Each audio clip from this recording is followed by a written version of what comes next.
Olá, meu querido, seja muito bem-vindo em mais um episódio do Na Real com Jesus. Esse podcast é aqui da nossa amada igreja IBF, onde nós temos oportunidades aí, claro, de sempre compartilhar a respeito da palavra de Deus, com grandes testemunhos e pessoas maravilhosas que Deus tem usado, não somente na igreja local aqui em Dubai, mas também no mundo afora. E é sempre um prazer imenso estar aqui com vocês. E hoje nós temos um convidado muito especial. Um homem de Deus, um homem que a primeira vez que eu o encontrei, há 9 anos atrás, me impactou muito pela sua força, pela sua simplicidade, pela sua humildade e por um sorriso maravilhoso que essa pessoa carrega, que vocês vão ver, que é uma pessoa muito amada e muito querida. Eu estou falando de um homem que nasceu em 1976 e ele é muito conhecido no mundo das lutas e foi assim participante muito tempo como lutador de MMA. Ele começou a vida profissional dele em 2001. Ele fez parte do Pride, fez parte do UFC e hoje é conhecido no mundo como um grande lutador, um homem que apresentou aí o Brasil, levou a bandeira brasileira em vários locais do mundo também. Ele teve também uma experiência no Pan-Americano em 2007, foi medalhista lá no Pan-Americano. Então, assim, eu estou falando do Rogério Nogueira, um irmão muito querido, muito abençoado por Deus, mais conhecido como Minotouro, né, no meio das lutas, né? Então, eu queria te dar as boas-vindas. Eu acho que a gente esperou muito por esse momento aqui. E é um momento tremendo aqui de estar recebendo você, estar recebendo a Aline aqui em Dubai também. E, enfim, eu sei que esse podcast vai edificar muito, não somente a minha vida, mas a vida de todos os nossos aí participantes que estarão assistindo o podcast. Deixa eu pegar na sua mão aqui. Obrigado, meu amigo. Obrigado, viu? Obrigado. Queria agradecer, né, sempre essa hospitalidade, por ter aberto as portas, né, da sua casa, da sua igreja, do seu trabalho, do seu ministério. Né, pra gente, pra mim, pra Aline, a gente tem uma história bacana, muito bacana juntos, né? Né, junto com o Rafael e tal, a gente, né? Você teve, né, uma grande influência, né, até na nossa conversão. Né, a gente fala muito da sua história, inclusive no nosso testemunho, né, meu, da Aline, como casal, a gente fala daquela passagem que eu tive aqui, que a gente pode falar do podcast. Foi muito bacana, né? E marcou a nossa vida, né? Como cristão, da nossa conversão de verdade. Então, a gente fica muito agradecido de você ter chamado, né, para a gente poder falar um pouco, né, dessa história, né, da nossa história com Deus, nosso caminho com Deus. Que bom, que bom. Eu sei que nós vamos falar de algumas coisas, eu quero falar de algo que, assim, você não é muito conhecido por isso, né? E nós vamos falar disso depois, você sabe o que é. Mas antes, eu queria que você falasse um pouco do teu lado lutador. Porque quando a gente imagina um lutador, a gente, assim, nós que estamos fora, né, desse campo, né, que não tem, é muito distante da minha vida profissional e da minha vida ministerial, né? A gente acha que o lutador é de uma forma diferente, né? Como eu falei na abertura do podcast, eu fiquei muito impactado com a sua humildade, com a simplicidade que você carrega, né? Com a força, apesar de você ser bem fisicamente, bem forte, bem... Aparentemente. Não, mas mas é uma coisa... Tem que ter força também, né? Tem. Mas assim, você tem um coração lindo, um coração doce, né? Então, assim, como é que surgiu a ideia de você querer se profissionalizar, né, na luta? Você e o Rodrigo, né, que fizeram e carregaram, acho que levantaram a bandeira brasileira mesmo, assim, né? Não somente na área do jiu-jitsu, mas também do MMA, do UFC, né? Que você também, acho que você também é mestre também do Muay Thai, que não é uma arte marcial tão comum no Brasil. Então, como que surgiu na tua cabeça, assim, não, eu quero ser um lutador profissional e tal? Como é que foi isso aí? Na verdade, né, a gente tem a parte do esporte desde a infância, né? A minha mãe, professora de educação física, minha mãe foi dona de academia, né? Empreendedora nesse lado aí da atividade física. Então, ela tinha uma academia na cidade. Ela sempre investiu nessa parte esportiva, né? Como ela era professora numa cidade, ela sempre de uma cidade do interior da Bahia, Vitória da Conquista, numa cidade grande, mas também numa cidade pequena, uma cidade lá de seus 250 mil habitantes. E ela ajudava muito nessa parte de divulgação da atividade física, do esporte, saúde. Ela sempre foi muito envolvida com isso, né? Então, desde criança, minha mãe sempre botava a gente preocupada com a alimentação, verdura, alimentos aí, isento de agrotóxicos. Sempre ela falava sobre isso. Então, ela já estudava naquela época, né, coisas para a gente alimentar, viver bem, com saúde. E pro lado como criança, né? Então ela sempre falava, ó, come bem, tem uma dieta, tem uma vida esportiva, sempre se envolva com esporte.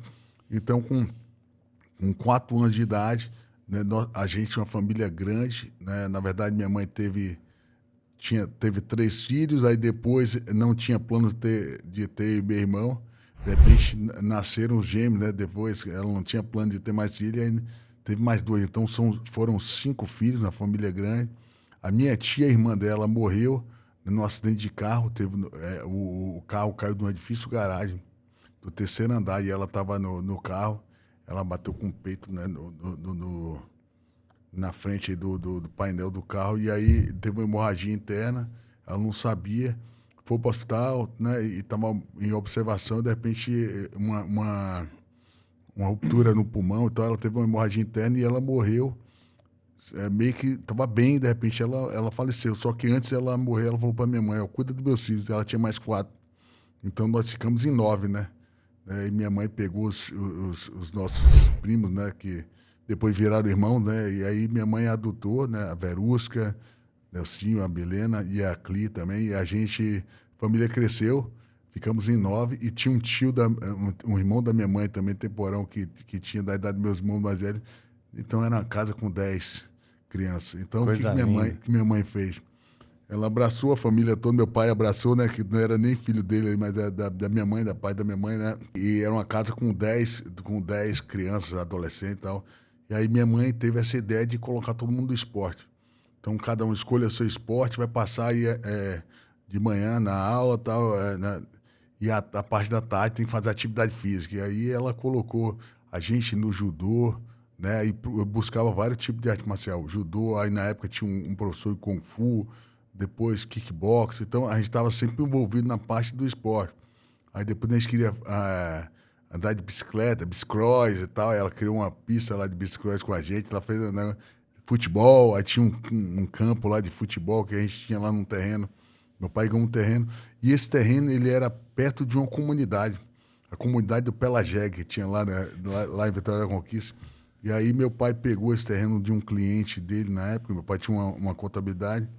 E eu me lembro que a gente construiu uma casa num terreno grande que tinha, que era atrás dessa comunidade, na frente dessa comunidade do Pelagé. E aí meu pai construiu um campo e a gente começou esse trabalho social, vamos dizer assim, dentro ali da comunidade. Tinha um campo, minha mãe ajudou a fazer uma escola na época lá com eles. Então a gente, né, começou essa vida do esporte, no futebol e tal. Minha mãe fazia esse negócio do campo, então sempre foi envolvido com o negócio do esporte, né? E aí a arte marcial era todo dia, levava no judô, do kickbox e tal, o kung fu. Então ficava sempre minha mãe levando e buscando nas atividades físicas. E ela sempre dava prioridade para isso. Levava em competição, finais de semana, né? Se precisasse viajar, viajava. E aí meu pai sempre nunca deixava a gente fora do esporte. E tudo começou ali, né? Sempre envolvido. A competição, a gente começou a ir muito bem nas competições, né, meu irmão? Então, meu pai falou, já que vocês levam um jeito, vocês vão ser que vão ficar mais no esporte ali. E foi aquilo ali. A gente competiu no judô, competiu no boxe, né? Na época fez remo também, competia no remo. Estava sempre envolvido aí. Então, crescemos nesse ambiente de academia, de atividade física. E aquilo ali foi virando um negócio mais sério. Quando viu, um campeonato foi bem, ganhou um, ganhou outro, e aí virou uma carreira internacional. Mas tudo sem pretensão no começo de ser um lutador profissional. Mas tinha um sonho. Mas a gente não sabia que aquele sonho lá no interior da Bahia ia virar nomes mundiais, né, de um esporte. Que coisa linda, hein? Você tá me lembrando, eu tô tentando imaginar sua mãe. Sua mãe é viva ainda? Minha mãe Gostaria muito de um dia conhecê-la. Que pessoa Dona maravilhosa. Marina, quero trazer ela aqui, eu vou trazer. Nossa, ainda vou trazer, vai ser uma viagem que eu vou querer fazer com ela. Quero Já muito viajei algumas vezes com ela. Quero muito conhecê-la, porque, como você sabe, a palavra de Deus fala muito a respeito da mulher virtuosa, né? E que a mulher, ela constrói a casa com as mãos. A mulher sábia, ela edifica o lar com as mãos, né? Então você vê a importância, né, da mulher em casa, né? Que você vê, né, nós homens, a gente provê em casa, né? Mas quem constrói, quem está em contato com os filhos é a mãe, né? E a importância de ter mesmo, né, uma mãe próxima dos filhos, né? Olha o que não somente na sua vida, mas cuidando de 10 crianças, né? Então você vê a importância, né? E hoje em dia a gente sabe de tudo que está acontecendo, né? Da população carente que nós temos também. Então, como eu falei, a gente vai falar disso, do trabalho social que você é envolvido hoje, né? Que é um trabalho que vem impactando aí a comunidade ali no Rio de Janeiro, vem mexendo com muita gente, vai poder falar disso, você vai poder explicar. Mas que coisa linda, não?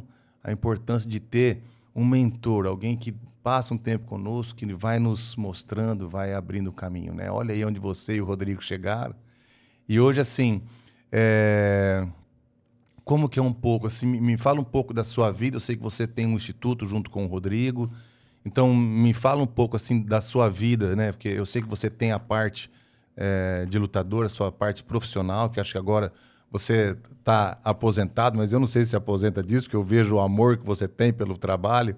E você veio aqui para Dubai para dar um seminário, né, na academia aqui. Então, assim, como a sua vida hoje, o que engloba a sua vida? Como que é a sua vida hoje? A gente criou nessa estrutura do Instituto Irmão Nogueira, né? A gente, eu e meu irmão sempre fomos aí professores, né, de artes marciais. A gente sempre fala que é um artista marcial, né? E o cara, quando tem essa parte que é artista marcial, que gosta de ensinar, gosta de passar, né, as técnicas, né, não só as técnicas, os ensinamentos, os conselhos, os valores. E você cria, né, uma atmosfera que você é um mestre, né, naquilo ali. E eu sempre falo que o mestre, ele não é só o mestre da luta, ele tem que ser o mestre, né, de um exemplo, de um respeito. E aí você cria na verdade, essa atmosfera de um mestre, como se fosse um gestor, né, um gestor de uma empresa, um CEO. E aí você começa a ser uma pessoa que lidar com pessoas, né? Aí a gente criou uma estrutura que é a Tinogueira, que é uma rede de academias, né? Hoje a gente tem até a Tinogueira Dubai, que veio aqui para poder fazer a visita também. Vou dar seminário, né, hoje, amanhã e sexta-feira aí na academia. A gente sempre vem uma vez no ano, todo ano para cá, procura vir. Viemos no ano passado, tava até aquela época da chuva. Você lembra daquela semana da chuva e tal? E viemos aqui, demos seminário lá também na época da chuva, no ano passado, no início do ano passado, se eu não me engano, tem um ano e meio, quase um ano e meio. E aí todo ano eu procuro vir aqui, né? E aí eu vou nas academias. A gente tem uma filial também lá nos Estados Unidos, a gente costuma ir lá sempre em julho, na época do verão, na época das férias das crianças, que é ali na Flórida, né? Com o professor Waldi, que é nosso parceiro também, que leva nosso nome lá da Tinogueira, lá junto com ele, né? A Tinogueira Blois. E a gente sempre faz esse trabalho, né? Fora do Brasil e do Brasil. A gente tem as academias também em São Paulo, em Londrina, no Rio de Janeiro, e a gente faz esse trabalho com os professores. E dentro desse trabalho a gente cresceu, né? A mesma aula, você viu, a gente tem uma estrutura de aula que a gente faz, tem a plataforma EAD, as aulas são gravadas.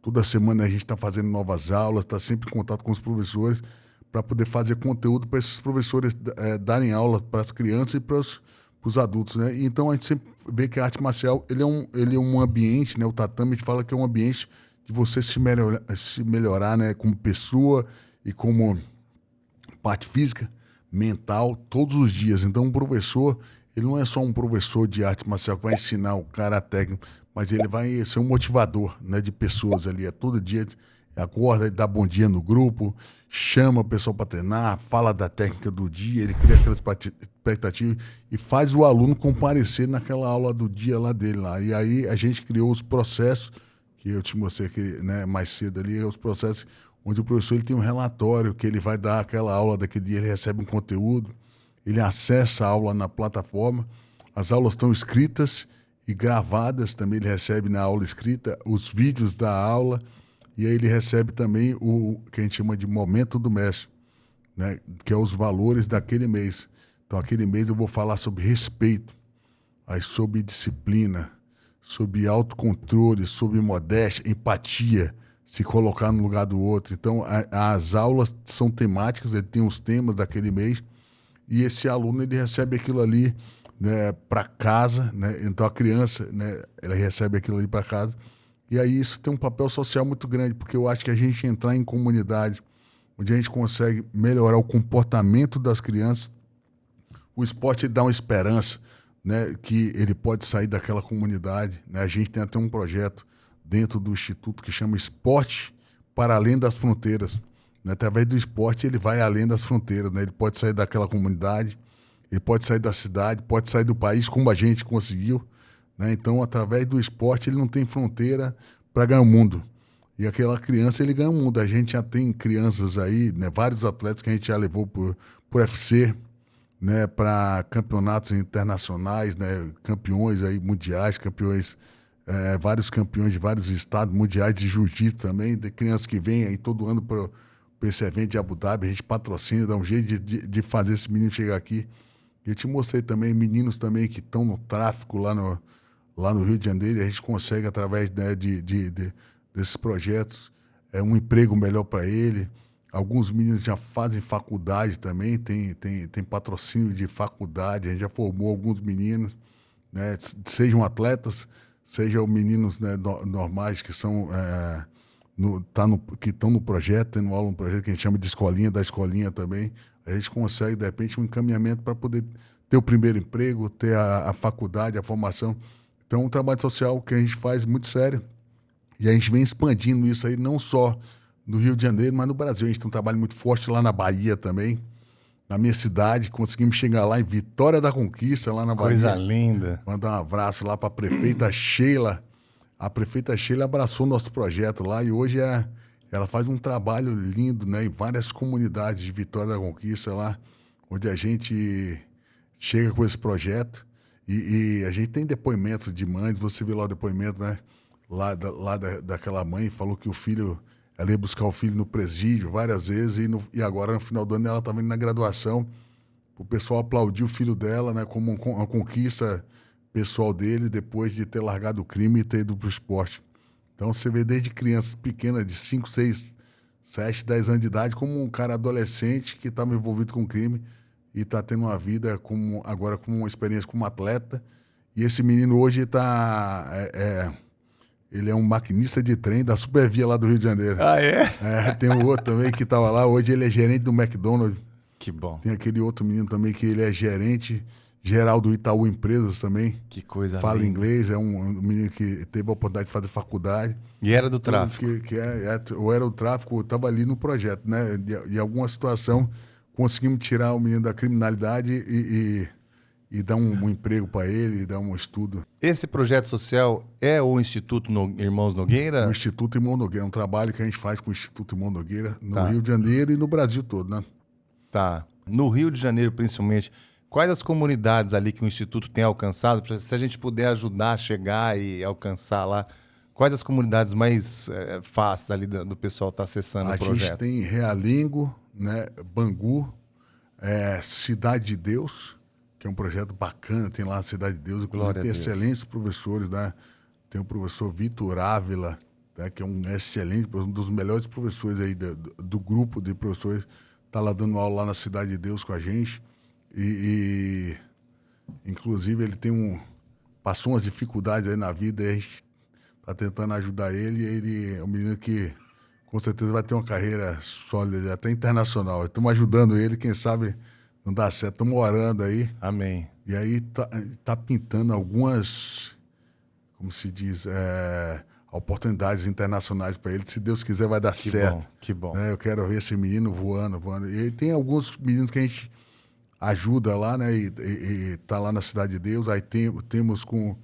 Isso é um projeto que a gente tem incentivado, né? Junto com o governo federal, que é um projeto... A gente escreve o projeto, aí a gente está entrando no projeto do Ministério dos Esportes, E através desse, a gente consegue um certificado onde a empresa que apoia esse projeto, ela tem isenção de 2% no imposto, do que ela paga no imposto de renda. Tá. Então a gente tem uma empresa que apoia a gente nesse projeto, que é a Super Gasbras, lá do Rio, que é uma empresa do Brasil, né? Uma empresa que está em abrangência nacional, e ela escolhe, junto com a gente, os núcleos que ela quer atuar. Então ela escolheu lá em Realengo, Bangu, né? Esses 2 núcleos aí que a gente faz um trabalho muito bacana, e Cidade de Deus também, né? A gente faz esse trabalho bacana com ele, a gente faz as aulas, todo o acompanhamento desse projeto, e a gente entra muito forte dentro dessas comunidades. E a gente tem um projeto muito, muito bacana também, junto com a Light. A Light é uma parceiraça nossa que já está, né, renovou o projeto, está no 2º ano já com a gente, junto com o governo do estado do Rio. A gente se inscreve pela lei do ICMS, também tem isenção do imposto de renda, a empresa Light, que é uma empresa de energia do estado, e ela faz esse trabalho muito forte nas comunidades, tem os aulões nas comunidades, a gente consegue colocar alunos, faz nas escolas, faz os convites, né, para os alunos começarem a frequentar o contraturno escolar.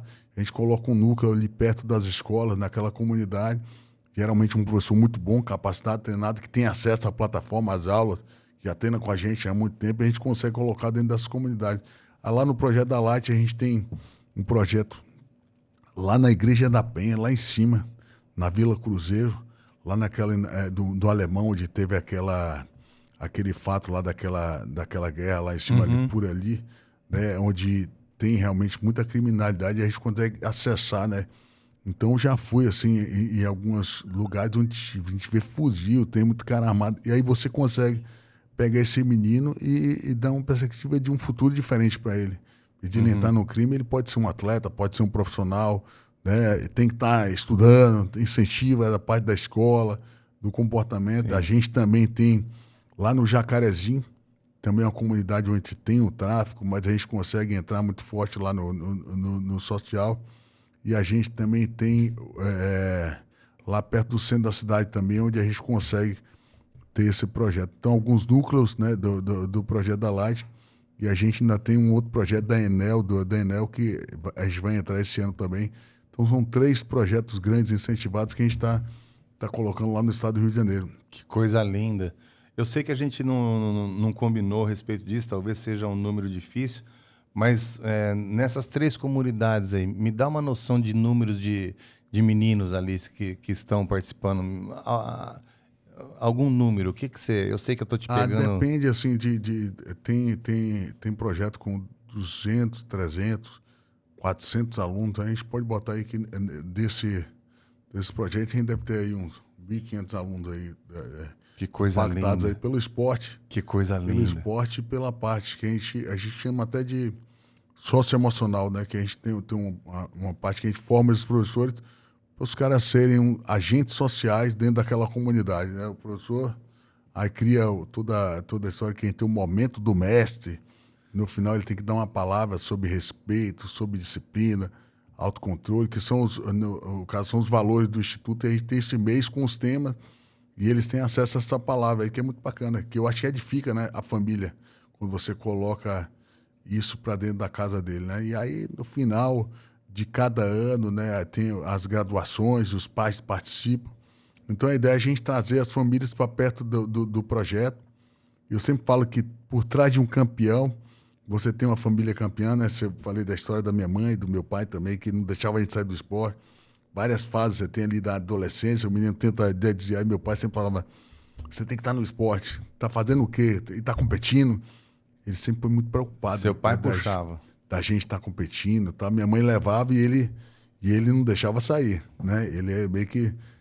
Eu podia até mudar de luta, de arte marcial, de esporte na época, mas eu tinha que estar treinando. Uhum. Ele não tirava a mão assim, ó, tem que estar estudando e treinando, né? Aí falava, você trabalha? Você, então, tem que treinar e tal. Tem uma época até que eu estava trabalhando, eu deixei de treinar uma época, eu estava com 2 empregos, aí eu gostava de dinheiro, moleque, eu queria o dinheirinho e tal. Aí peguei 2 empregos na época e estudava e estava deixando de treinar, estava gordinho e tal. Aí meu pai, não, tem que largar um e vai treinar. Tinha que estar treinando, é a obrigação de estar treinando estudando e trabalhando. Então, ele não deixava eu sair daquilo ali, né, do esporte. Foi bom, né? Então, você fala assim, por trás de um campeão, você tem uma família campeã. Você tem um pai campeão, uma mãe campeã, né? Outro dia eu tive com o Neymar pai, né? Junto com o Neymar. Outro dia não, muito tempo atrás. E eu vi o cuidado que ele tinha com o Neymar. Ele cuidou da carreira do menino, né? Ele tinha todo o negócio. Até assim, o fã vinha, ele só olhava, assim, o menino levantava, tirava foto com todo mundo. Não negava foto pra ninguém. Você vê que o cara, ele era o mentor daquela carreira. Na época o Neymar tinha 17 anos. 17, 18 anos. E o cara, ele só olhava, o filho já entendia como é que era o esquema dele ali. Então, assim, e depois eu tive na pandemia, na época da Copa do Mundo, na casa dele, e ele sempre foi o cara que mentorava tudo ali, a carreira. Eu vejo até hoje isso. Então, eu sempre falo, né? Você tem que ter um pai, uma mãe, uma família para poder cuidar daquela criança ali na parte esportiva e na parte profissional, né? Geralmente o menino, ele termina uma faculdade, porque é o sonho da mãe também, né? Se formar junto com ele. Muito, muito difícil ele fazer tudo aquilo ali sem um apoio, né, da família, de uma mãe, para estar do lado de um pai, né? Sim, sim. Algo que me impactou aí foi você me mostrando a organização das aulas, né? De cada professor, que ele tem que seguir, ele tem um esqueleto, um organograma ali, né? Uma situação que ele está sempre, como você falou, trazendo uma aula nova, tá? E você tem as aulas gravadas, o professor fazendo a aula lá, né? Então isso é muito bom. E quando você entra com esse momento do mestre, ensinando os meninos algo mais, porque a academia ela não quer saber da parte espiritual, da parte mental do menino, né? Do que está fazendo o exercício ali. Ela não quer saber disso. Ela quer que vai lá, faça o que tem que fazer, aprende a luta, ele tem um momento de educação física também, lá de musculação e tal, acabou, vai embora, né? Mas aí vocês oferecendo isso, né? Disciplina, a importância de estar mostrando a respeito da família, educação. Então, realmente, vocês estão trabalhando, estão desenvolvendo um perfil, né? Que estão estimulando o jovem realmente para algo mais, não somente ir ali e fazer o exercício, né? Porque eu entendo que o Instituto fazendo isso, muitas vezes o Instituto passa a ser uma casa, porque muitos deles não têm uma casa. Né? E eu sempre falo que quando você abraça um esporte, né, do caso, ele vira uma tribo, né? Aquilo é a tribo do jiu-jitsu, a tribo do Muay Thai e tal. Ele se torna pertencente àquele grupo. E o ser humano, ele precisa dessa validação. Ele precisa de uma tribo, de um mestre que abraça, um líder, uma liderança. Eu sempre falo assim, que todo grupo, né, ele tem que ter uma liderança. E dentro dessa liderança, aquele professor, ele é a liderança daquele grupo. Então, eu formo esse cara para isso. Meu amigo, você está ali com a sua faixa preta em cima de um palco, né? É um palco, como se fosse o púlpito da igreja. Você está em destaque, mas você também tem deveres e obrigações e deveres, né? Você tem os bons, os prós e os contras. Você tem o seu salário garantido, você tem, né? Você vai ser um faixa preta, você vai ser o cara que é o mestre, um exemplo, mas ao mesmo tempo você tem uma obrigação com aqueles alunos. A parte comportamental daquele aluno ali é você que vai cuidar. Tá. Tanto é que, né, com toda a experiência que a gente tem, né, até brinco às vezes com meu filho mais velho, né? O mestre, vou falar com o mestre, hein? Ele tem um mestre dele, que é o Vitor, que era o Maurinho. Vou falar com o Maurinho e tal, e aí ele fica ligeiro. Aí eu tinha, né, a gente tem um programa de virtudes, que a gente tem umas planilhas que a gente coloca na geladeira, e aí esse menino, ele começa a semana com as 5 estrelas, né? E ele vai completando as estrelas, aí no final daquela semana, se ele fez alguma coisa e tal, e aí a mãe vai e tira uma estrela dele e tal, e aí ele não termina completo. Ele, no final daquele período, pela quantidade de estrelas ele completou, e ele tem a graduação daquele foco que a mãe tem. A gente tem as estrelas da alimentação, das palavras mágicas, né, e do comportamento, da nota na escola. Então, tem aquele período, mas a mãe tem que ter essa organização com a gente, né? No caso, comprometimento com o professor. E aí, se a mãe quer mudar a alimentação da criança, ela foca nas estrelas da alimentação. Aí, se ela quiser focar também na parte das palavras mágicas, das notas, aí ele foca nisso aí. Aí eu me lembro que teve um fato que meu filho mais velho, o Roger, né? A questão ali de ciúme com o irmão, tá?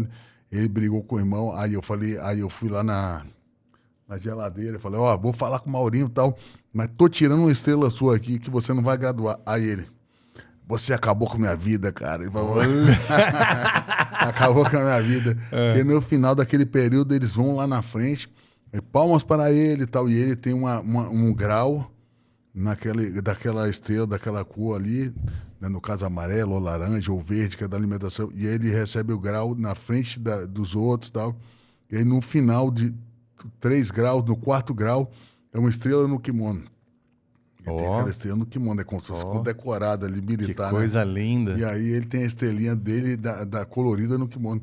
Então você imagina você fazer um trabalho desse dentro de uma comunidade, onde você está trazendo a questão dos valores, das estrelas, do comportamento. O professor fica sempre olhando, conversando com as mães, tendo o feedback das mães, né, junto com essa parte comportamental. Isso aí vai depender muito do professor também, né? De abraçar o projeto. Então, nossa ideia sempre é fazer com que esse professor esteja treinado e ele abraça esse projeto, né, como parte de um processo, como se fosse um processo da empresa, né? Ele fica sempre olhando, que ele vai ter as planilhas, as estrelas, tal, os graus, as graduações no final do ano. Então, ele tem que estar sempre, né, em contato com as mães, né, para ter o feedback das mães, como é que esse menino está na escola, como é que esse menino está dependendo do que focar ali na alimentação, nas palavras mágicas, né, como é que ele está de comportamento, se ele está se comportando bem, se ele está né, falando palavras positivas, né, com licença, por favor, muito obrigada. E aí você muda um hábito. A gente fala que um hábito ele muda quando você repete um comportamento, né, por muitos dias, durante um período muito grande de tempo, você vai mudando aquele hábito. Então, que coisa linda. O menino começa a se policiar e ter um comportamento de uma palavra mágica, de um comportamento, ele começa a mudar o hábito da vida dele. Quando vê, cara, esse menino mudou. Ele vai mudando isso, aí você vê menino saindo da criminalidade, do tráfico e tal, porque esse professor envolveu ele nesse processo de mudança de comportamento. Então, ele é um projeto não só de arte marcial, mas é um projeto socioemocional grande e eu falo até espiritual. Porque quando esse professor começa a fazer isso, né, ele está mudando toda a atmosfera, né, espiritual dentro daquela casa ali, naquele lá, né? Que coisa linda, que trabalho maravilhoso. Que bacana. bom. E aí, assim, foi uma coisa que a gente começou, quando eu tive acesso a né, tudo isso e tal, eu comecei lá pro Japão e vi os mestres, e aí no final o cara tinha a palavra do mestre, o mestre, eu comecei cara, vamos criar isso, um momento do mestre. E um menino roubou a bicicleta do outro, e a gente foi saber e tal, e o pai falou, o menino tá super... E ninguém segura ele e tal, o menino adolescente. Aí eu falei, a gente fica ensinando luta para esse menino, mas a gente tem que ensinar a parte de comportamento também. Então, o que tem mais validade não é esse menino ser um campeão ou ser um faixa preta, mas ele ser um faixa preta do comportamento, né? Então, acho que a nossa missão dentro das comunidades é ensinar mais o comportamento do que a luta em si. Então, os dois, né? Então, aí tem que capacitar os professores a fazer isso também. Então, tu faixa preta aqui, o cara ele tá acostumado a dar só aula de luta. Eu falo, amigão, a sua história aqui não é só ensinar esse menino a lutar, você ensinar esse menino a lutar e você ter princípios e dar para ele os princípios e valores. E tem professor, cara, que ele muda a vida dele. Porque ele começa a ser o exemplo também. Então ele fala, cara, eu não posso dar mole, porque esse menino ali tá no meu exemplo agora disso aí. Aí todo dia ele faz um juramento, né? O juramento eu vou até falar com vocês aqui. Dá tempo de falar, né? Dá, claro. Fala, eu prometo, como dedicado aprendiz de artes marciais, que vou viver seguindo os princípios de um faixa preta, que são honestidade, modéstia, autocontrole, persistência e disciplina. Aí você manda assim, ó. Aí eu prometo usar o que aprendi na aula somente para o bem, de forma defensiva e positiva, para ajudar a mim mesmo e ao próximo, e nunca serei abusivo ou ofensivo. Ele está dizendo que ele nunca vai ser abusivo ou ofensivo com o que ele aprendeu na aula. Então ele não vai, né, bullying, ele só vai usar o que aprendeu na aula de forma defensiva e positiva, só se for para se defender, mas não vai bater em ninguém, não vai abusar de ninguém. Então esse menino, quando ele promete, ele faz uma promessa, ele está se comprometendo que ele vai ser disciplinado, vai ter autocontrole, vai ter persistência, quando precisar persistir, né, disciplina, modéstia, respeito, que ele vai ser respeitador. Quando ele fala esses princípios todo dia, né, numa forma de promessa, ele está prometendo para a pessoa, ele se compromete. Aí quando ele repete, né, toda vez que você repete uma situação, você muda uma crença, né, na sua cabeça. Né? As crenças mudam pela repetição. Então, ou pelo forte impacto emocional, né, de uma experiência, ou pela uma repetição. Então, quando você repete aquilo todo dia, aquilo entra na cabeça daquela criança e ele começa a ter aquele comportamento, ele começa a se policiar e mudar. Aí fazemos tudo essa atmosfera e o professor tem que estar ali comprometido com o projeto. Então, a gente fala com o professor, professor, o seu comprometimento não é só com a técnica do jiu-jitsu, do muay thai, do boxe que você vai ensinar. Tem que ser com a história do momento do mestre, dos comportamentos. Você vai mudar o destino daquela família toda. Não é só quando o filho muda, a mãe também. O pai começa a falar de respeito, de empatia, modéstia, colocar no lugar do outro e tal. E aí vai mudando a vida daquela família toda. Quando vê, o pai muda o comportamento, a mãe muda, eles mudam e tal. E você tem um impacto dentro daquela comunidade, né? Entendo. Que coisa linda. Um espetáculo. Você mencionou aí, eu achei muito impactante aquele dia, quando você estava dentro do carro e aí, de repente, veio um rapaz e acabou pegando seu celular. E conta dessa história, achei muito bacana isso aí. E aí ele pegou meu celular, foi no podcast, a gente depois conseguiu...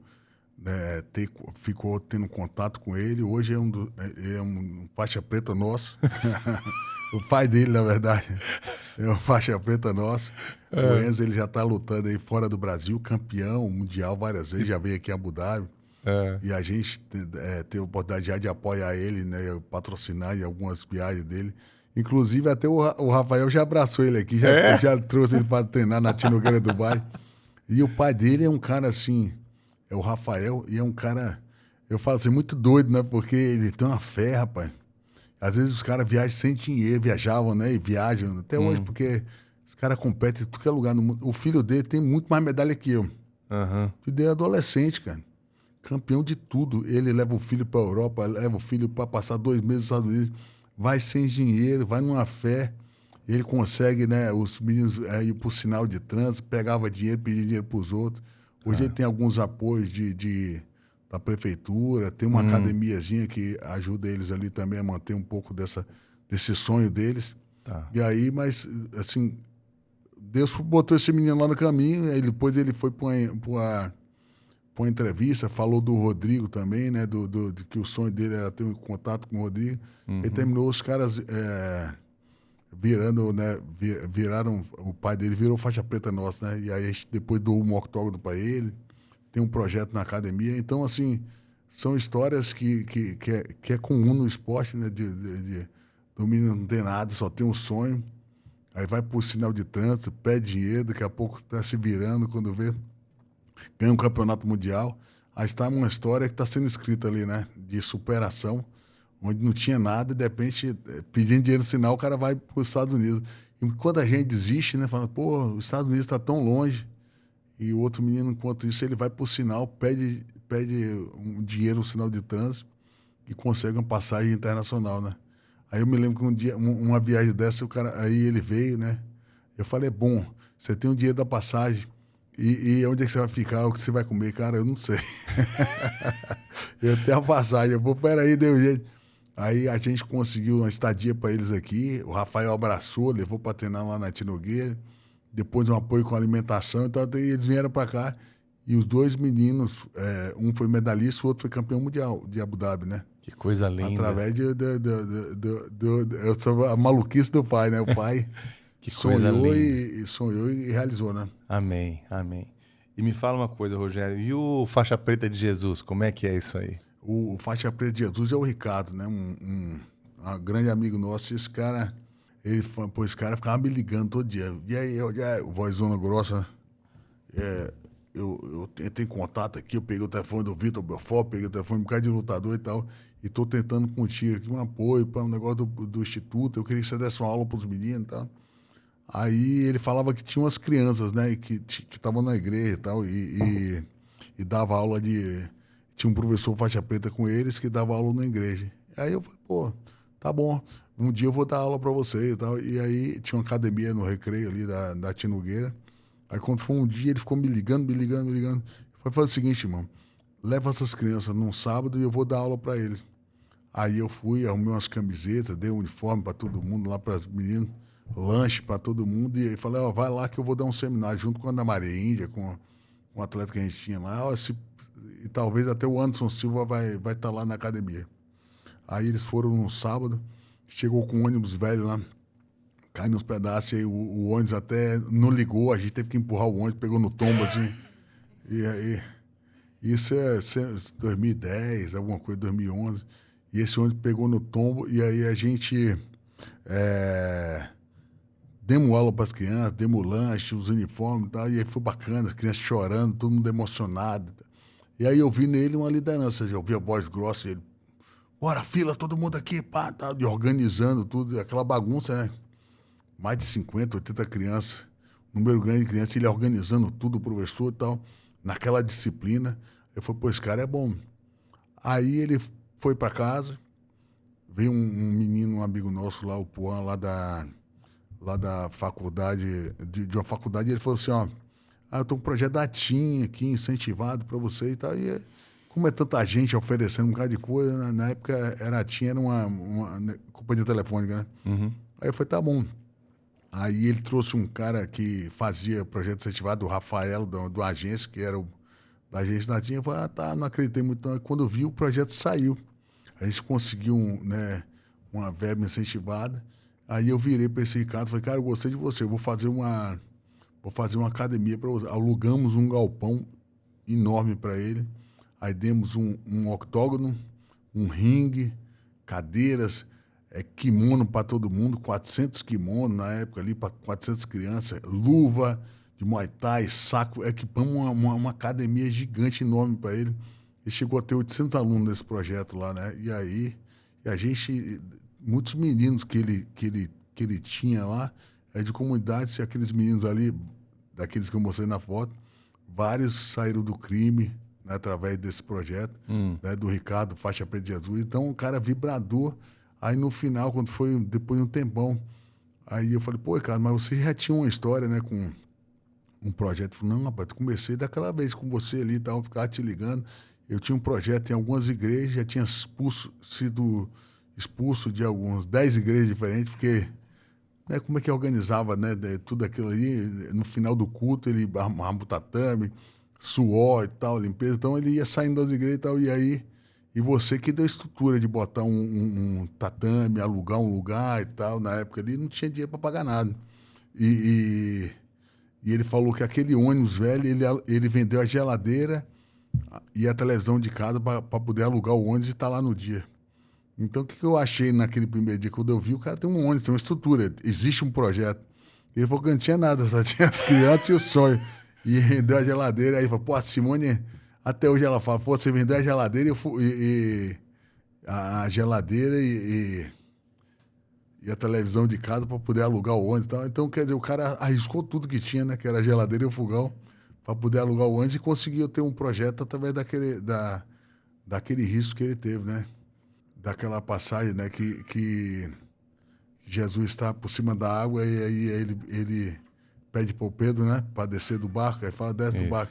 E quantas pessoas não têm medo de descer do barco, de arriscar, né? E aí quando você pula no barco, você se arrisca. Então ele pulou do barco e se arriscou para poder, né, ter o que ele tem hoje. Que então, coisa linda. Tem sucesso hoje no meio social. Aonde que ele está no Rio? Ele está lá em Nova Iguaçu. Tá. Então, o projeto Nova Iguaçu está tendo uma transição, que ele saiu desse imóvel que a gente alugava para ele. Tá. Né, e ele está buscando agora, junto com a Prefeitura do Rio, né? Estamos lá em oração, ele está conseguindo um terreno lá e está até com os patrocinadores para a gente poder construir um núcleo novo para ele. Está em transição ali. Mas é um cara de altamente sucesso. Né? A hora que ele... Que bom. tiver com o local, ele vai... reorganizar de novo e juntar as crianças. Mas ele tem octógono, tem toda a estrutura de uma academia já grande. E ele faz podcast. Ele faz? Já gravou mais de 100 podcasts. Psicopata, o cara, ele é... Como chama? É igual Como a gente, chama é o maluco, podcast igual a dele? gente. Você sabe ou não? Pra gente poder dar uma força. Né? Faixa cast, alguma coisa assim. Pode faixa. Eu vou dar uma olhada direitinho. Eu fui até no podcast dele. Eu fui nos entrevistados. Enquanto eu não fui, ele não me deixou quieto. Ele liga insistentemente. Que bom. E agora está comemorando 18 anos de projeto. Já tem 18 anos que ele está nesse trabalho social. Coisa linda. Até gravei um vídeo para ele essa semana. Ele liga até conseguir o vídeo. Né? Ô, Rogério, assim, vamos falar um pouco agora da sua parte de lutador, rapidinho, mas dentro da sua área de artes marciais, qual delas que você se identifica mais e qual que foi o maior desafio que você teve como lutador, mesmo dentro ali do octógono, no tatame? Qual que foi, assim, qual que é o estilo que você mais se adequa e talvez a luta que você mais viu ali, que era o maior desafio ali, considerando todas as variáveis aí?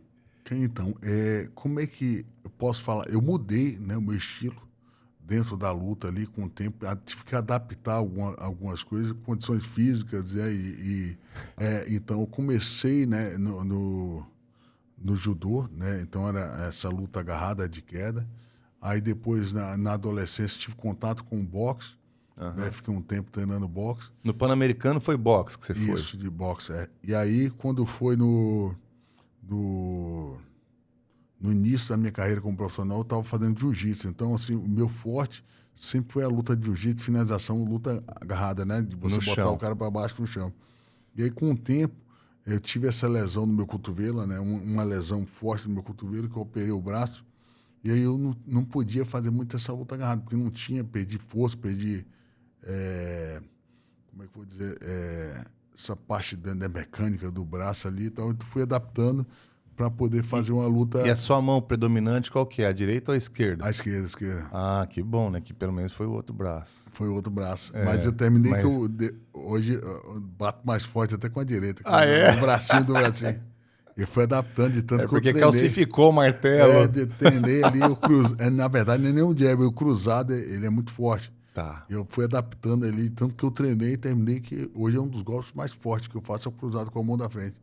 E o pessoal espera muito a esquerda, né? Que geralmente o canhoto. Essa mão dominante. A mão dominante. E aí eu fui adaptando, né, a luta para uma luta em pé. Na época comecei a fazer bastante Muay Thai e boxe.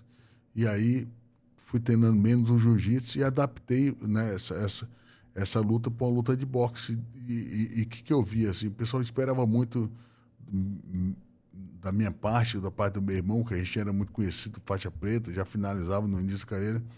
Então, eles esperavam que ia ser uma luta de solo. Então, eu decidi surpreender, comecei a treinar bastante o boxe. 2005, 2003, 2004, eu né, intensifiquei o treinamento de boxe. 2005, fui campeão brasileiro de boxe. Aí comecei, né, do zero, praticamente ali de novo, o boxe. Em 2005, eu fui campeão brasileiro. Em 2006, fui campeão sul-americano de boxe. Em 2007, fui para... medalhista pan-americano, né, de boxe. E aí comecei a fazer uma carreira de boxe. Fui para a seleção brasileira, fiquei ali 3, 4 anos como titular da seleção brasileira, fiz algumas lutas internacionais, né, viajando com o Brasil, fui para Cuba, fui para República Tcheca, fui para Espanha, né, ganhei alguns campeonatos pela seleção brasileira de boxe. E aí comecei a adaptar o meu estilo para o boxe, mais para o boxe, para o Muay Thai, mais para o boxe. E aí fiquei mais conhecido na parte do boxe do que no jiu-jitsu, que eu era faixa preta, que no começo eu estava, né, testificando a parte do jiu-jitsu, daí depois fiquei muito conhecido. Então hoje o pessoal conhece, na minha carreira, o Minotauro como um atleta do boxe, né, que não nocauteia as lutas, tem uma mão pesada, por conta que eu fui adaptando o meu estilo por conta de algumas limitações que eu tinha física na época. E aí eu fui, entrei no boxe, e o boxe virou hoje minha luta principal, né? Meu estilo principal. Tá, me fala uma coisa. Quando foi que você fraturou o seu cotovelo, que teve essa... Ali foi faixa de 2001, mais ou menos, 2000. E você tá me falando que você conquistou tudo isso depois com esse cotovelo, com limitações de movimento e tudo? E aí tinha esse bracinho ali, o bracinho me atrapalhava bastante. E quando eu treinava demais, o meu braço inflamava e às vezes eu ficava um tempo no gelo, eu tinha que dar uma parada de treinar e eu fui adaptando ali o que podia. Na verdade, no começo, né, eu queria que meu braço ficasse perfeito. Eu comecei, fiz uma cirurgia, 2, 3, 4. Aí na quarta meu braço ainda estava ruim. Aí eu fui num médico e a moça falou, cara, eu tenho um cara que ele vai dar um jeito. E estava doendo muito. Não conseguia treinar. E o cara falou, tem um cara... eu fui fazer umas aplicações que era um negócio que você deixa o braço como se fosse corticoide para tirar a dor, né? Uhum. Mas é ruim, né? Você ficar tomando corticoide para você ficar competindo em cima de antibiótico, de anti-inflamatório muito forte. Aí ela falou, tem um médico que é o Marcelo Fregonese, o senhor deu o nome dele, cara. E esse cara é o melhor de cotovelo que tem no Brasil, ele vai dar um jeito no seu cotovelo aí. Aí eu fui, anotei o nome dele na hora ali e tal. Aí liguei para ele. Aí o cara falou, não, pode vir aqui em São Paulo. O cara operava lá na Santa Casa. Aí eu fui, chegou lá, um baixinho, tinha um tique assim, que ele tava piscando. Eu fui imaginando o cara me operando meu cotovelo com esse tique dele. Aí eu falei, seja o que Deus quiser. Aí ele foi no meu braço, ele operou uma vez no meu braço, né? E acho que, se eu não me engano, a terceira cirurgia, a terceira ou quarta. E ele falou, cara, mas você tem que operar um nervo. O seu nervo não ficou legal. Aí ele abriu esse talho aqui, e ele tirou esse nervo, que é aqui, aquele nervo que você dá um choque dentro do cotovelo, tirou hoje aqui, ó. Sinto o choque aqui fora. Ele tirou o nervo que passa dentro do cotovelo, tinha uma calcificação que estava pedindo o braço, e jogou aqui. E aí ele fez a parte do nervo, fez a parte do osso, lixou o osso direitinho, né? Aí falou, você vai, com o tempo, ele vai calcificar mais, daqui uns 10 anos você tem que operar de novo. Mas eu nem operei mais, né? Deixei do jeito que estava, feito é melhor do que perfeito, nunca vai estar perfeito, faz do jeito que vai, né? Do jeito que está. E aí eu fui, falei, vai ser assim, adaptado do jeito que... Eu queria o braço perfeito, e não tive o braço perfeito até hoje. Mas ele melhorou bastante meu braço e eu fui daquele jeito mesmo. Que bom, que bom. E aí, me fala ali do desafio com o Sakuraba ali, como é que foi? Fala pra mim. Aí eu tava ali, né, voltando a lutar. Voltando por quê? O pessoal não sabe. Explica por que ano que foi isso aí? Isso aí foi em 2001, né? Eu tinha começado a minha carreira, aí tinha, né, algumas vitórias já, né, várias vitórias do MMA, né? Eu nunca tinha perdido, mas no MMA... Mas eu estava com essa lesão no braço. Eu comecei, fiz uma cirurgia, 2, 3 cirurgias. Aí eu falei, pô, agora será que eu vou voltar? Aí eu fui num médico e o cara falou, cara, não tá dando certo e tal. Eu acho que seus cotovelos não vai ficar bom mais. Você já tem uma lesão na cartilagem e tal. E aí foi aí que eu fui fazer essa aplicação para voltar a treinar e que essa mulher falou, ó, você vai ter que fazer uma cirurgia lá com o Marcelo. Só que antes de eu fazer a última do nervo, eu fiz a cirurgia com o Marcelo, meu braço deu uma melhorada. Aí os caras me ligaram do Japão e falaram assim, ó, tem uma oportunidade para lutar no dia 31 de dezembro, que é o grande evento do ano, que é o evento do Ano Novo. E a sua luta vai ser a luta principal. Meu sonho, eu nunca tinha lutado a luta principal do Pride, né, o evento principal do Tokyo Dome, 80 mil pessoas, contra o Sakuraba. Aí eu falei, quem que é o Sakuraba? Às vezes o pessoal não conhece o Sakuraba. Fala pra eles Brasília quem que é. Aquilo, é o exterminador de brasileiro. Né? Que isso. A galera, os professores de jiu-jitsu, vão saber que o Sakuraba tinha uma história também. Era uma lenda do esporte, né? E aí, japonês. Um japonês. E ele já tinha finalizado vários brasileiros e tal. E Brasília Killer, o matador de brasileiro. Misericórdia. E aí eu fui, o japonesinho era abusado ele. E aí ele né, eu fui olhar, eu falei, pô, tinha umas fitas cassete na época, tinha um cara que fazia as fitas pra gente, né? DVD. Eu vou lutar com a fita cassete. Era fita cassete aí? Fita cassete. Eu falei, faz uma fita aí do Sakuraba. Quando eu vi, só tinha chave de braço. Aí eu falei, pô, vamos ver que braço que ele pega. E era o braço direito, era o meu braço que tava operado. E ele só pegava, em qualquer posição que você ia pegar nele, tocava nele, ele pum.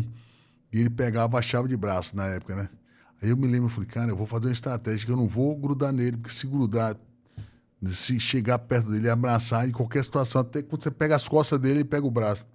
Aí eu falei, cara, eu vou tentar adaptar uma luta mais de Muay Thai, mais de boxe pra ele e tal. Aí pra você ver como é a vida, né? Eu me lembro que aí um primo meu, né, o Mamá, falou assim, ó, tem um cara que tá dando aula pra gente lá na academia. É o Anderson Silva. O Anderson era o professor nosso lá na academia. Aí chama o Anderson, né? Esse cara é bom de Muay Thai pra caramba, então ele vai ficar treinando com você aí. A gente treinou, na época, se eu não me engano, faltava 28 dias pra essa luta. O Anderson chegou depois de uns 3, 4 dias, a gente ficou uns 20 dias aí treinando lá em casa e tal, fazendo estratégia pra essa luta. E você recuperando o braço ainda, a cirurgia do braço tava com quanto tempo? Tava ali, tinha acabado de tirar o ponto ali, quando os pontos, né, da última cirurgia, tava ali, não fazia nada, tava ali. Só o ano todo eu passei gordinho, tava gordinho. Né? Tava gordinho ainda com os pontos do braço. O shape da luta ali, eu tava até barrigudinho. E aí... Pegar o Brazilian Killer. E pra pegar o cara, eu não tava preparado. E o Anderson falou, não, vamos embora, a gente treina e tal. Armamos uma estratégia. Aí o Anderson falou, você vai nocautear ele com a joelhada, tá? Ele me ensinou o negócio da joelhada lá na época e tal. E aí eu fui pra cima dele, né? E surpreendi, porque ele tava esperando uma luta de jiu-jitsu, né? Ele tava esperando. Eu acho que o pessoal já tinha até informação que eu estava fazendo cirurgia do braço, que, né? Porque o pessoal, eu operando e negando luta toda hora para os japoneses, e me chamaram para fazer uma luta difícil, um momento que eu não estava preparado, com um cara que era muito bom. Então, acho que, na verdade, eu acho que eles queriam trazer o retorno do cara e ganhar de um cara de nome, que era eu na época. E aí eu surpreendi, dei a ajoelhada, eu estava no começo da luta, fiz a estratégia que a gente fez com o Anderson e consegui ganhar essa luta. Ganhei bem, e foi assim o início, talvez, do destaque da minha carreira do Japão. Assim, quando eu vi aquilo, eu falei, pô, ganhei do cara, ganhei bem do cara, né? Bem agressivo na época, e comecei até a mudar meu estilo. Quando eu vi, eu falei, cara, eu levo jeito para essa luta em pé também, do boxe Muay Thai, e comecei a mudar o meu estilo. Que bom. O meu estilo de luta, eu comecei a lutar mais boxe, né, depois dessa luta. Então, às vezes você vai se adaptando, né? Fui me adaptando e aí fiz uma luta muito boa em pé com ele. Foi ali o início até da minha carreira no boxe. Que parabéns, né? Que tremendo, porque é um grande exemplo de superação, né? Nós que estamos aí caminhando no ministério, a gente tem um trabalho maravilhoso com homens aí desde 2009, né? E a gente precisa de exemplos como esse, que você viu, você estava machucado, você estava fora de forma, você foi, se dedicou, focou, né? Então eu acho que isso aí falta muito hoje em dia, né? Principalmente para nós homens, a gente focar, que a gente hoje em dia, o mundo tem levado a nossa cabeça para a gente estar ocupado com tantas coisas, e o tempo passando e o foco, a gente tem que ver aonde nós queremos chegar, né? E foi o que você fez, que você focou ali, você se dedicou e aconteceu, né? E parabéns uma vez mais, né? Você que é um grande campeão aí. E agora, de alguns anos para cá, é campeão de Jesus, né? Eu queria que você me falasse como é que foi aí o comecinho da sua caminhada com Cristo e depois também ali com a esposa, porque você foi o oposto de mim. Na minha casa, minha esposa foi alcançada primeiro, foi salva, né? E na sua foi o oposto, começou com você. Como é que foi isso aí? Fala para mim. Até a história comigo, com a Ali, foi bacana. Tem uma passagem aqui em Dubai também, né? A gente, até engraçado, a gente falou outro dia, a gente lembrou, né, que a gente veio aqui com você e tal. E foi assim, né? Eu tava fazendo essas lutas já, né? No intuito, talvez, até de parar, assim, né? Ficando mais velho já, comecei a... E eu pensava sempre assim, toda vez que eu fazia uma luta difícil dessa, assim, com uma luta, né, como Sakuraba, uma luta assim, e a gente fala que é na dor, no amor, né? Que você vem para, né, para Jesus aí, de alguma forma, né? Você tem alguma dificuldade, você começa a buscar, porra, essa não tem saída, tá? Jesus, pô, me ajuda, né? Numa situação, né, bem difícil. E quando você vê uma luta como essa, o cara tá em altíssimo nível, né, fisicamente, tecnicamente, você tá zero parado. E aquilo são coisas impossíveis, que são verdadeiros milagres, que, né, só Jesus que faz na nossa vida, né? E nessa hora você então eu acho que nada é por acaso, né? Tudo que Deus vai botando na nossa vida é algum propósito. E às vezes ele coloca algumas dores na nossa vida, algumas dificuldades, para você sair dele mais forte e você buscar de verdade o que faz sentido para você, né? E a gente, nessa maluquice da vida, a gente nunca pensa, né, em Jesus e na nossa parte espiritual. E aí eu acho que, assim, toda essa parte como atleta sempre veio para me preparar, eu acho, né, e sempre refletir, né, as dificuldades que a gente teve na vida para poder saber que, né, que tem a mão de Deus em todo momento, ele nunca largou a gente, né? E aí eu me lembro que quando foi em 2016, né, a gente estava vindo para cá e eu sempre eu me lembro que tinha uma igreja lá do lado da minha casa, eu morava ali no PP, chamava Bola de Neve. E eu sempre falava, pô, eu vou ali um dia. Então, aí eu ficava ali, adiando, né? Adiando a minha ida lá, né? E aí, quando foi um dia, eu fui e comecei a ir aquele ano. E a Aline, na minha mulher, ela tava na igreja católica. E eu falava, não, vamos na Bola de Neve ali, amor, vamos. E ela, não. E ela, não, a gente casou na igreja católica, a gente é católica e tal. E ela teve essa, né, no começo ela sempre fala, não vou não, e tal. E a gente terminou que eu ia lá na igreja católica todo domingo ali, à noite ali, às vezes, ou quando eu estava no Rio, que eu viajava, né, mas eu estava um pouco, né, querendo ir, né, e eu sentia aquele chamado, né, e uma vez eu escutei um ditado que fala assim, o aluno, ele só aparece, né, não, o mestre só aparece quando o aluno está pronto. Né? Então, assim, eu acho que muitas vezes não adianta você tentar empurrar a pessoa para a igreja, para Jesus, porque ele só vai quando ele estiver pronto. Uhum. Quando tiver uma grande necessidade, ou ele na dor, no amor, ou ele pronto no amor, né? Pronto para, né, de alguma forma, para buscar Jesus, ou numa dor muito grande que ele vai, né? E aí eu estava passando alguns momentos da minha vida, né, que eu fui pelo amor e algumas vezes pela dor, pela necessidade da minha fé que eu tinha ali. E como atleta também, eu buscava sempre, falei, cara, tá faltando alguma coisa, né? Minha parte espiritual tem que estar fortalecida para passar por esses grandes desafios que eu tenho, né? Físicos da carreira que eu tenho, né? E agora eu casei com a Aline, eu quero ter uma família, então eu vejo, né?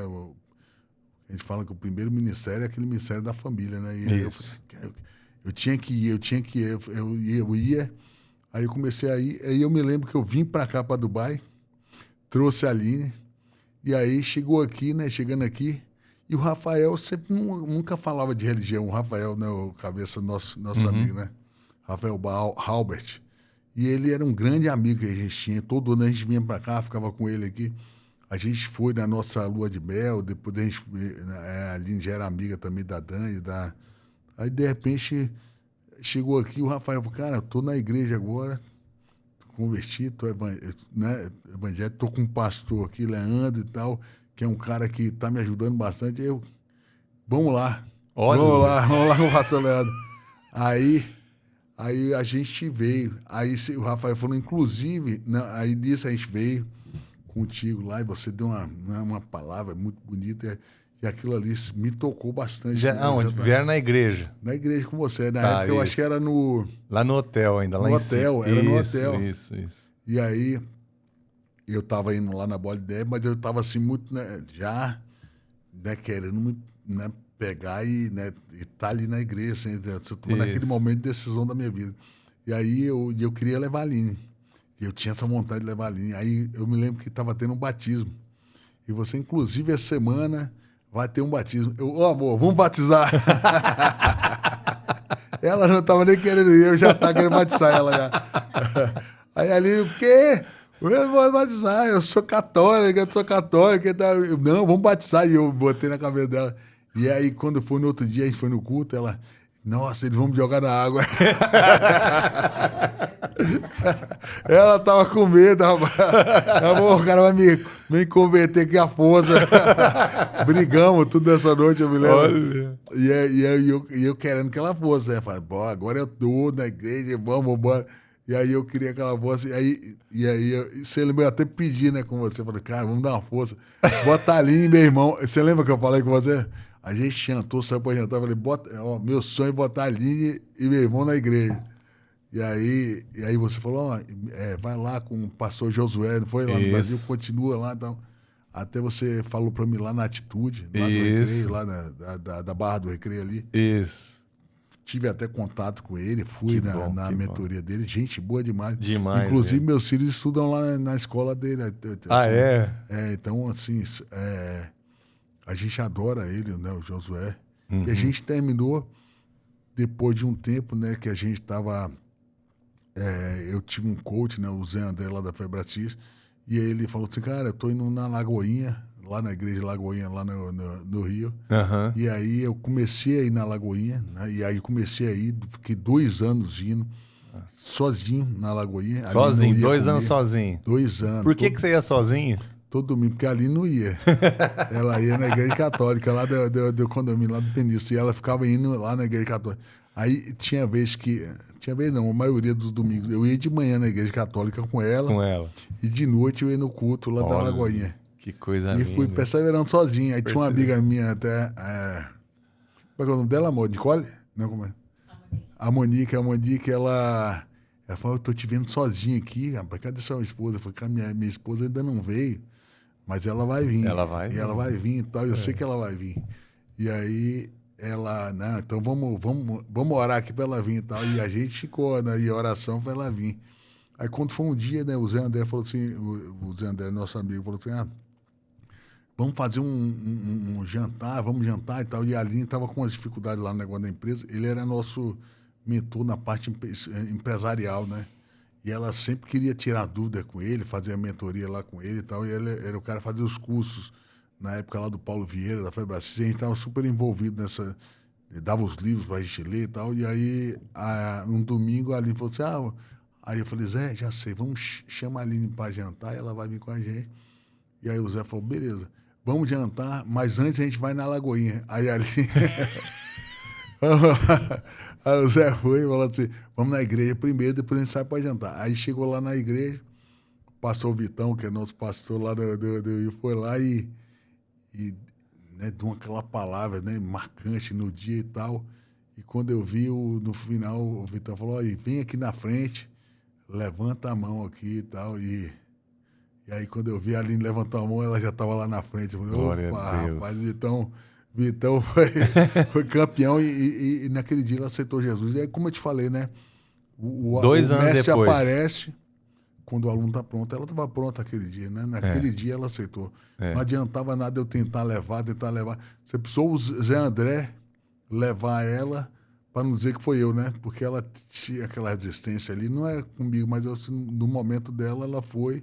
Naquele dia, né, ele deu aquela palavra, tocou ela, Jesus, né, tocou o coração dela, o Espírito Santo, e ela foi e aceitou. Naquele dia, levantou a mão. Foi emocionante para mim, porque eu falei, pô, agora foi.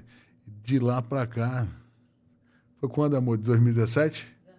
2019, de lá para cá, eu acho que ela não falta uma semana. Aí eu falo, você tá mais crente que eu. Tá mais crente. Ela vai toda semana, tá ali, né, na palavra. A Bíblia sempre, mais do que eu até, né? E ela hoje, Glória a Deus. E ela faz um trabalho lindo também de mentoria, como é que é?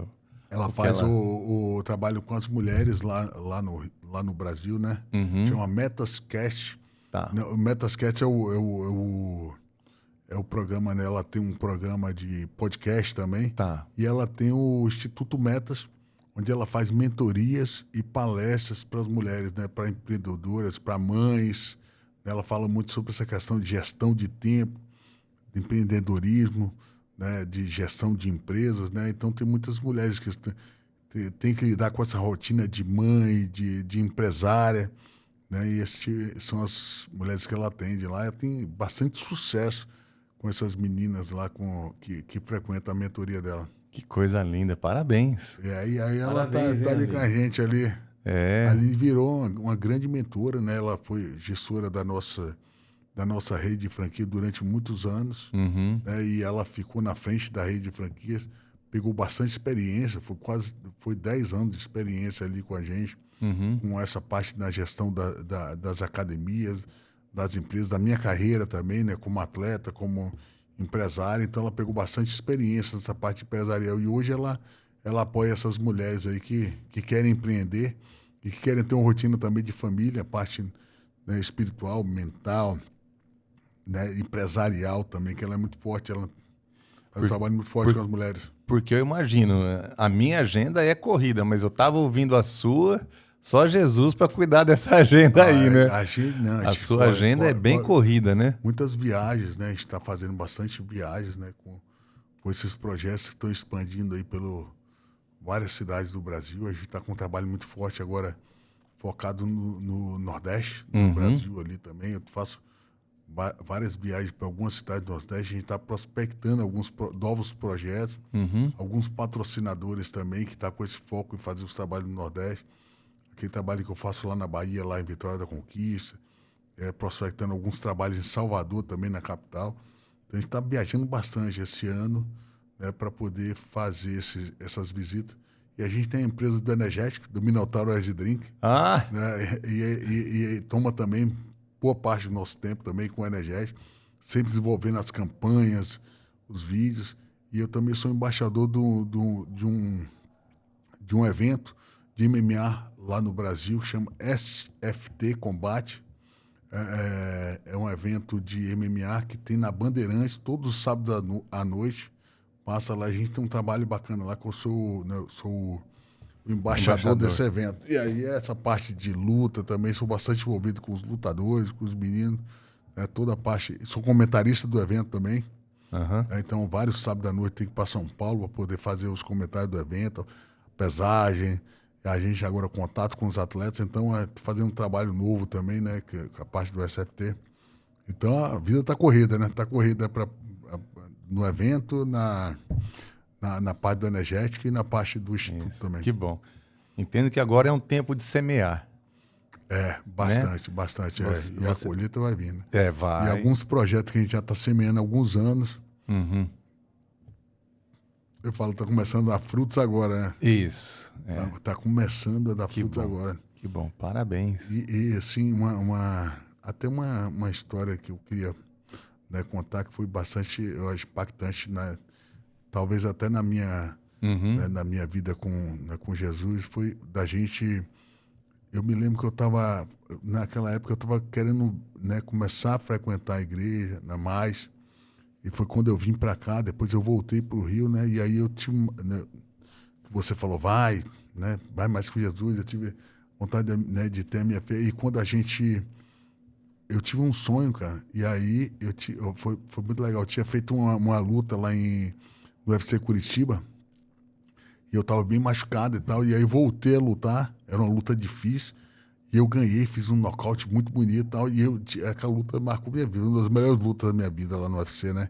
E aí eu voltei, aí eu tive um sonho. E aí Jesus falava assim, ó... se você acha que essa luta foi bonita, eu vou te dar uma melhor ainda. E aí eu vi um nocaute que eu dava assim, foi bacana, até me emociona, porque eu vi assim, perfeito. E aí eu falava com o Zé André, meu coach, falando, cara, eu vou lutar e tal, e eu vou ganhar no segundo round e tal. Eu não sabia nem adversário, o cara marcou a luta, era uma luta difícil. E aí eu via, e aí eu acordei chorando nesse sonho. Cara, eu chorei, emoção, assim, falei, cara, foi muito real. E aí marcou, e antes dessa luta, eu tive uma infecção, né, de uma... Tipo uma staph infection, uma infecção na pele, tipo uns furuncos que deu na minha perna. Minha perna ficou gigante, né? E aí cara, como Deus, se marcou a luta, agora eu não vou fazer a luta, tá? Vou ter que adiar a luta. E aí eu fui pro hospital, passamos, e a gente ficou aquele mês todo no hospital. Eu não podia sair, o cara falou, ó, se você sair, sua infecção pode ir pro osso, você vai ter que amputar a perna. E eu ficava no antibiótico, pá, e aí ficou uma semana, aí toda ali eu falei, cara, vou ter que cancelar a luta. Aí eu falei, cara, já sei o que eu vou fazer. Vou chamar os treinadores para treinar aqui dentro do hospital. E eu arrastava a cama do hospital e treinava escondido dentro do quarto do hospital. E os caras vinham fazer sparring lá dentro. Uma maluquice, velho. E eu fiz sparring várias vezes, o treinador ia escondido com sparring e sair no soco lá no meio do quarto do hospital. E eu fui e lutei assim, cara. E aí, na luta, deu nocaute do jeito que eu tinha sonhado. Olha, que coisa linda. Cara, foi assim, impressionante. Aí eu falei assim, aí Deus falou assim, ó, eu vou te dar a luta que você sonhou. Tipo assim, eu fui, fiz a luta, e por quando eu saí da luta, eu falei, Aline, daquele jeito. E o cara, ainda falei pro Zé André, falou, ó, vi no sonho, ele vai cair desse jeito, em cima do joelho. O cara caiu daquele jeito. Olha, que coisa Cara, linda. foi assim. Não, Deus é maravilhoso. Foi tipo assim, foi o que eu precisava ver para crer, né? Que como Deus vai colocando as coisas perfeitas. Ainda né? mais na sua área, né? Eu que sou cirurgião plástico também. Tem momentos assim que eu tô fazendo uma cirurgia assim, Deus vai e me mostra a anatomia, mostra ali como que vai ficar. É bonito demais quando Deus mostra a nossa área, né? Que ele vai mais profundo, ele revela mais Perfeito, coisas. né? Perfeito, perfeito. E a estratégia, tudo como foi. E a luta foi difícil, cara. Nossa. No começo eu tomei um soco, eu vi 2 caras na minha frente, assim, cara. Eu vi 2 na minha frente. E eu falei, cara, desde a preparação, ainda eu falei assim, aí o cara falou, como é que foi essa preparação? Eu falei, joelho no chão, rezando, dentro do hospital, 20 dias, fiz 3, 4 sparring e fui na coragem. Olha. Porque preparado linda. Eu não estava tão bem, porque assim, passei um mês no hospital, fisicamente, né, um pouco mal, mas assim, na convicção, na agressividade da luta, eu fui o tempo todo já com toda certeza que eu ia dar aquele nocaute. Que e tremendo. foi daquele jeito, cara. Amém. Glória a Deus. Glória a Deus. E aí, eu acho que foi assim, uma coisa que foi marcante, né? Acho, na minha vida com Deus, na minha fé ali. Eu acho que quando eu tive aquela fé, que todo mundo falava no outro dia, falava, cara, liga pros caras, cancela a luta, tá ficando em cima da hora. E eu, não, amanhã eu ligo. Eu falava assim, aquele mês todo dia eu falava que ia ligar amanhã e tal, e eu não ligava. Aí depois eu falei, eu vou fazer essa luta. Vamos fazer a oração todo dia aqui, ajoelho no chão, orando, pedindo, e aí eu falei, seja o que Deus quiser. E aí Amém. Fui daquele jeito, e a luta foi igual a luta do sonho. Que bom, que bom. Eu queria te dar a oportunidade aí, né, de você, se ficou alguma coisa mais no seu coração, eu sei que tem tanta coisa pra gente falar, mas para você estar fechando aí, qual a mensagem que você gostaria de fechar aqui, Na Real com Jesus conosco aqui, né? O que você gostaria que Deus coloca no seu coração e amém, deixa Deus te usar. Eu queria te agradecer, né, primeiramente, a oportunidade né, de estar aqui, né, no seu podcast, dizer que você fez parte aí, né, faz parte da nossa vida aí com Jesus, amém. Né? Faz parte, foi de grande influência, né, para mim, para a Aline como casal, você, a Dani ali como, né, como igreja na nossa vida, né? Por mais que a gente às vezes fica distante, né, que vai para o Brasil, ter a sua vida, a vida nossa, a gente está sempre com vocês aí nas nossas orações, tanto eu como a Aline, né, e agora está tendo essa oportunidade aqui de estar no seu podcast, falando sobre o seu trabalho, né, sobre a igreja. O trabalho que você vem fazendo aqui no Oriente Médio é importante, né? Quantos brasileiros, né, não querem ter essa oportunidade, como o Rafael foi um, né, que encontrou Jesus, como você, né, jogadores, pessoal do projeto do Jiu-Jitsu também, né, uma grande comunidade, eu vejo, tem bastante também aqui. Tem muito. Eu vejo esse pessoal que vem, que está com você, né, agradecer por tudo, e assim, eu sempre falo, né, não tem outro caminho, né, é Jesus que é o nosso caminho, né, Isso. Quando você bota Deus na frente, as coisas acontecem de alguma forma. Muitas vezes a vida, né, vai te capotar, vai te botar de cabeça para baixo, né? Você vai se encontrar sem saída para muitas situações. Fala, cara, agora dessa vez ferrou tudo, não tem jeito. E aí, mas, né, coloca seu joelho no chão, como daquela vez aconteceu comigo lá no hospital. Você bota seu joelho no chão, pede a Deus, ele sempre vai te dar uma saída, vai te dar uma opção. Por mais que você não tivesse tido a vitória, mas eu fui, pelo menos tive a coragem de ir, né? Então, assim, é arriscar, é a verdadeira fé, é você arriscar com Deus, né? Botar tudo nas mãos dele, e aí ele sempre vai te dar uma saída, vai te dar um final, né? Que você vai ter, um final feliz, um caminho que você vai ter, quando você bota 100% da sua fé. Se eu tivesse ido e não tivesse acreditado, não é só, mas eu acreditei, né? Naquele sonho, naquela coisa. Então, às vezes, é você ir, você acreditar, botar nas mãos dele e tudo vai acontecer, como está acontecendo com a gente, né? Amém. Às vezes é um sonho improvável e acontece do nada, você tem um negócio que você abre, uma entrevista de emprego, alguma coisa que pode acontecer que você não estava nem sonhando, se você não insistisse, né, em acontecer, e botasse na mão de Deus, na mão de Jesus ali, para você botar sua fé, as coisas vão se ajeitando. Quando você vê, você consegue as coisas impossíveis. Glória a Deus, que bom, que bom. Parabéns, obrigado por tudo. Obrigado, pastor. Eu que agradeço, né, Obrigado. Estar aqui com a gente. Eu e a Aline também, né? Obrigado por aceitar o convite, né? Oi, eu sei que você ainda vai dar um seminário hoje, amanhã, depois ainda. Vamos lá na Tinogueira do Bairro, vou estar lá dando um seminário hoje de MMA, amanhã se não me engano, de jiu-jitsu e depois de boxe, né? Olha. A parte de MMA, jiu-jitsu e boxe, a gente faz esse trabalho aí com a Tinogueira do Bairro. Hoje a gente está com essa academia aqui, né? Junto com o Tarek já desde 2012, né, mano? 2012, 13 anos aí que coisa linda, que parceria aqui, né? Linda. E a academia tá linda, né? Próspera, eu tive, né? Lá, maior, cada vez maior. Já tive lá no começo dela, né? Agora tá bem maior e ficou assim... Parabéns pelo pessoal lá e tudo, né? Tá crescendo. O Eduardo tá ali na frente também, né? Guerreiro tá ali. O Eduardão tá lá ajudando a gente ainda de toda forma, né? É um cara sensacional, incrível, né?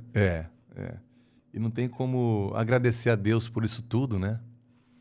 O começo ali, onde o Rafa estava ali, e vocês começaram, e como Deus vai guiando e vai fazendo, né? Então, assim, eu quero te agradecer demais, né? De novo aí, a presença, né, de vocês aqui, e que a gente possa se ver mais, né? Que não seja somente assim quando... Quem sabe quando a gente for no Brasil, a gente tem um tempo junto lá também. Com certeza, com certeza. Vai lá no Rio, porque eu fiquei muito impactado com o projeto todo que vocês estão desenvolvendo, né? Já tá a cabecinha que já está movendo algumas coisas também. Então, quero te agradecer e louvo a Deus, né? Do que Ele está fazendo na sua vida, no seu casamento, com os seus filhos também, na maneira como Ele vem usando você, não somente na área profissional, mas também hoje como embaixador de Cristo. Que você que é onde você vai, onde você leva esperança, né? Leva as boas novas, aí tem resgatado os meninos, né? Então, que o nosso Senhor continue te usando aí poderosamente, sempre para a honra e glória do nome dEle, e que você conserve sempre esse coração lindo, esse coração humilde, porque é isso que atrai a presença do Senhor na sua vida, porque são corações como o seu que realmente movem o reino de Deus, né? Então, eu quero deixar isso bem claro para você não esquecer que essa é a nossa oração para vocês.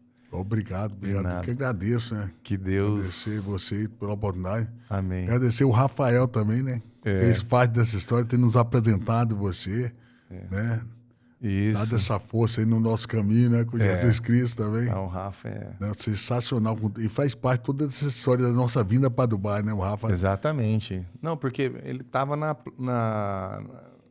na formação, na fundação, né? Do projeto. O projeto começou com ele, né? Exatamente. Então, do projeto também. Do conceito do projeto. Exatamente. Ele que nos apresentou, né? Então, amém. Mandar aí um glória a Deus pela vida do Rafa, né? E é isso. Então, bom, prazer falar contigo, né? Prazerzão. Obrigado por tudo. Obrigado você. Obrigado. Obrigado. É um prazer imenso estar aqui, né? Estando aqui com esse campeão dos campeões aqui conosco e dos últimos anos ainda cheio de Jesus, cheio do Espírito Santo. Que experiência maravilhosa. Eu sou o apóstolo Leandro, tive a experiência aqui, um momento muito especial de estar apresentando aqui mais uma vez o episódio do nosso podcast na igreja, Na Real com Jesus. Então, nós esperamos que você tenha sido muito edificado. Se você estiver próximo, aí estiver no Rio de Janeiro, uma hora passa no projeto lá, dá um abraço no Rogério. Eu sei que ele vai estar sempre aberto aí a te receber. Né, Rogério? Se você quiser dar uma palavrinha para o nosso telespectador aí, fica à vontade. Isso aí, a gente está, né, do nosso projeto, né, o nosso site www.institutosimonnogueira.com.br, né, a minha mídia social também, @Instituto Simão Nogueira. Vai lá, acompanhe nosso trabalho, né, do Instituto, através das mídias sociais. E no meu, na @MinotouraMMA, no meu Instagram, qualquer coisa, manda mensagem por lá. Sempre quando posso eu respondo, né? E A gente pode marcar um encontro, se você quiser lá conhecer o projeto, a gente pode estar lhe falando pelo Instagram também. Que bom, que bom. Amém. Pessoal, é isso aí. Um grande abraço, que Deus te abençoe. Obrigado aí pela sua audiência, né? Dá o seu like lá, ajuda a gente no canal aí, tá bom? A gente que está aí trabalhando aqui nesse podcast maravilhoso, um projeto lindo, que vai ser usado demais para a honra e glória do Senhor Jesus, tá bom? Um beijo grande, Deus te abençoe e que grandes coisas sejam vistas na sua vida, porque o Deus de Abraão, Isaac e Israel é com você, em nome de Jesus, tá bom? Graça e paz, Shalom Adonai.